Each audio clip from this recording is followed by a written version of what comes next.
नमस्कार, आप देख रहे हैं दैनिक रुड़की। आपको हम बता दें कि रक्षाबंधन का त्यौहार आ रहा है और रक्षाबंधन का त्यौहार किस तिथि को बनाया जाए, उसका क्या मुहूर्त है, हम जानेंगे प्राचीन हनुमान मंदिर अम्बर तालाब के जो महंत हैं आचार्य निश शास्त्री जी से, जो कि समय समय पर हमें नवीन जानकारी देते रहते हैं धार्मिक कार्यों के लिए। आइए जानते हैं आचार्य निश शास्त्री गुरु जी, आपका दैनिक रुड़की में बहुत बहुत स्वागत है। क्या कहना चाहेंगे जो रक्षाबंधन का त्यौहार आ रहा है उस चीज़ को लेकर?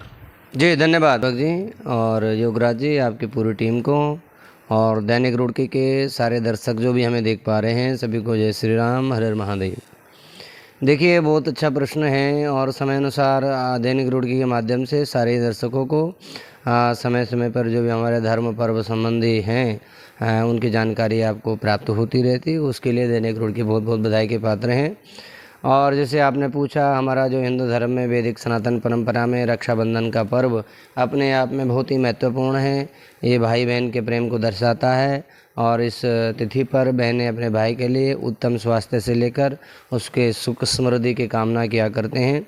तो निश्चित रूप से ये भारतीय धर्म ही ऐसा है जहाँ पर कण कण में भगवान का वास बनाया जाता है। यहाँ बहनों को भी पूजने का दिन है, यहाँ माताओं को भी पूजने का दिन है। तो हम जो हमारे एक परंपरा है वो महान परंपरा है और उसी श्रृंखला में ये रक्षाबंधन का जो पर्व आ रहा है उसे लेकर के कहीं ना कहीं असमंजस हो रहा है।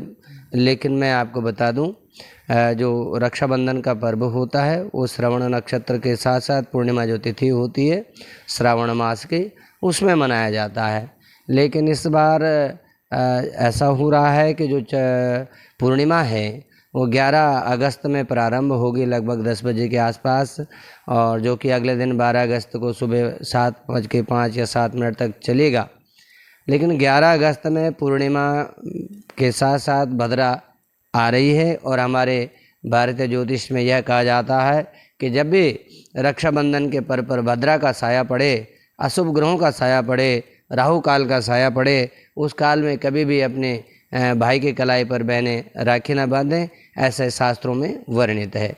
चूँकि हमारी महान परंपरा है, इस परंपरा में सर्वप्रथम भगवान को राखड़ी अर्पण करने के साथ साथ ही हम ब्राह्मणों का भी आशीर्वाद लेते हैं। ब्राह्मण द्वारा अपने हाथों पर रक्षा सूत्र बंधवाते हैं और उसके बाद जो यह कर्म है, बहनें अपने भाई को तिलक करते हैं, उन्हें मिष्ठान कराती हैं, रक्षा सूत्र बांधती हैं, कामना करती हैं, उनके उत्तम स्वास्थ्य से लेकर सुख समृद्धि की कामना करते हैं।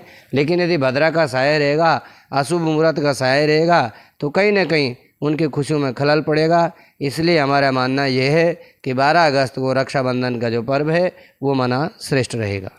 तो यानी कि आपको पता है कि गुरुजी ने बताया कि 11 अगस्त को जो मुहूर्त आ रहा है उसमें भद्रा का भी साया आ रहा है, जिस कारण से ये अशुभ माना जा रहा है।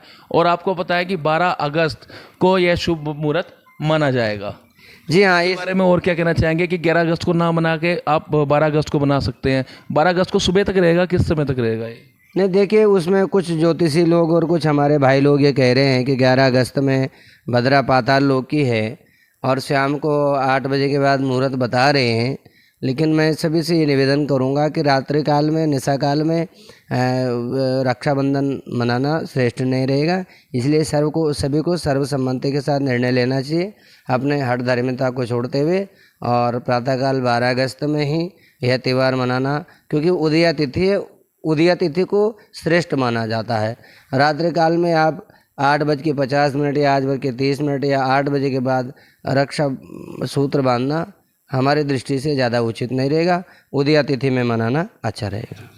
तो साफ तौर पे आचार्य निश शास्त्री ने बताया कि 12 अगस्त को सुबह ही आप अपने ईश्वर को याद करें और अपने भाई की कलाई पे रक्षा का सूत्र बांध दिए। गुरुजी एक जानकारी और लेंगे, जिस तरह से आपने तो क्लियर कर दिया कि 12 अगस्त को ही सुबह का मुहूर्त सही रहेगा, क्योंकि 11 अगस्त को कई लोग कह रहे हैं कि बने या 12 अगस्त को। तो आपको गुरुजी ने बताया कि 12 अगस्त को ही सुबह का समय 7 बजे के लगभग ये मुहूर्त रहेगा।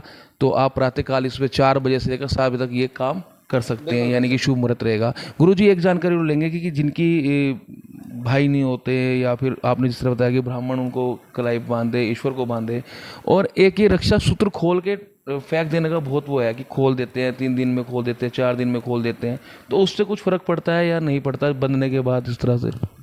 नहीं, देखिए, जो रक्षा सूत्र है, अभी आपने बताया बहनों के लिए उसका उदाहरण मिलता है शास्त्रों में कि लक्ष्मी जी ने राजा बलि को बांधा था। ऐसे बहुत सारे उदाहरण हमारे शास्त्रों में मिलते हैं। बहनों का पर्व तो है ही, लेकिन जैसे आपने कहा कि भाई नहीं है तो बजरंगबली जी को बांध सकते हैं, भगवान को अर्पण कर सकते हैं और रक्षा सूत्र खुद भी बांध सकते हैं। देखिए, भाई से तात्पर्य होता है जो सामर्थ्यवान है, अपने बहनों की रक्षा के लिए आगे आता है, मदद के लिए आगे आता है, सहायता के लिए खड़ा रहता है। तो ऐसे बहुत सारे उदाहरण हमारे शास्त्रों में भी मिलते हैं और उसके बदले में बहनों ने, और वैसे कृष्ण भगवान को भी द्रौपदी जी ने जब उनकी उंगली को कट लगा था तो तब उन्होंने अपने साड़ी के पल्लू से भगवान की उंगली को बांधा था।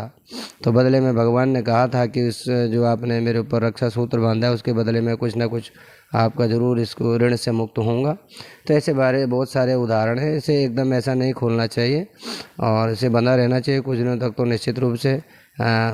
वैसे तो बहुत समय तक बंधी रहते, दीपावली तक या ये चलता है रक्षा सूत्र, और नया रक्षा सूत्र बंधने पर पुराना हमें हटा देना चाहिए और ये निश्चित रूप से केवल या गंगा जी में प्रवाह करना चाहिए।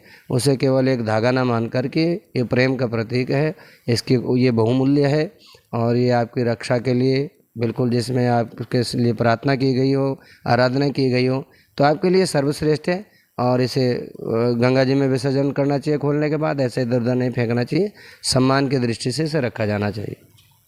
तो आचार्य शास्त्री ने आपको रक्षाबंधन के बारे में जानकारी दी और साफ तौर पर उन्होंने कहा कि जो 12 अगस्त को रक्षाबंधन का ही त्यौहार मनाया जाएगा, सुबह के प्रातःकाल के समय आप बनाइए, शुभ मुहूर्त रहेगा। और साथ ही जो रक्षा सूत्र आपकी बहनें, हमारी बहनें, ये जो हमारी कलाइयों बांधती है, उन्हें इधर उधर ना रख कर उन्हें एक गंगा जी में प्रवाहित करें या फिर भगवान जी के मंदिर में जाकर रख दें।